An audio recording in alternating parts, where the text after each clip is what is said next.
We have a brand new Spider-Man title this week and it bears a familiar name, Peter Parker, the Spectacular Spider-Man. This title is brought to you by writer Chip Zdarsky and artist Adam Kubert. First things first, I want to say Zdarsky does a great job with the story and he nails the Peter Parker Spider-Man dialogue. He managed to create a #1 issue for a character that's been around for 55 years and still managed to make it interesting and fun at the same time.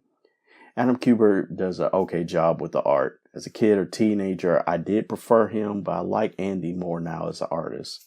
Just my opinion. But as far as this issue, I thought he did an okay job. The issue starts off with Spider-Man and the Human Torch enjoying a lunch while Spider-Man replays his origin for the Human Torch. And the readers, of course.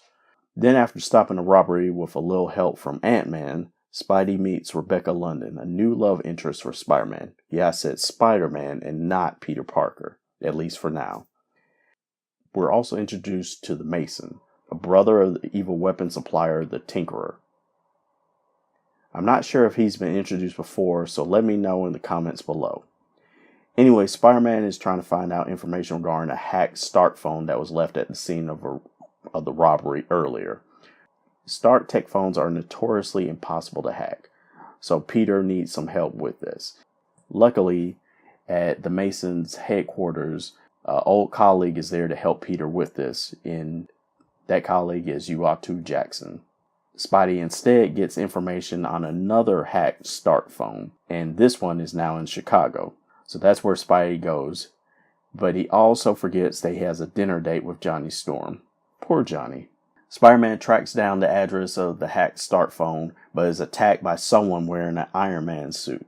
But that's not the actual surprise of the issue, as we're taken back to Peter's apartment, where the Human Torch is now pissed that Pete stood him up, where he meets Teresa, who just happens to be Peter Parker's sister. Now that's a surprise. I didn't see it coming, but it seems to be that's kind of the way things are with brand new issues nowadays. You introduce someone from their past that we've never seen, and we haven't been introduced to a sister as far as I know. At least over the years we haven't. He did have his parents come back to life before, so that seems to be par for the course at least this time. This was a definite fun read, and people who want to read more Spidey after watching Homecoming in a couple weeks may want to come back and read this issue.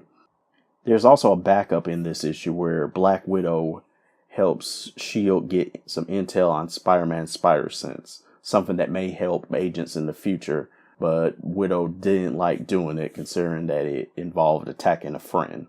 I'm going to give Peter Parker, the Spectacular Spider-Man #1 a grade of A.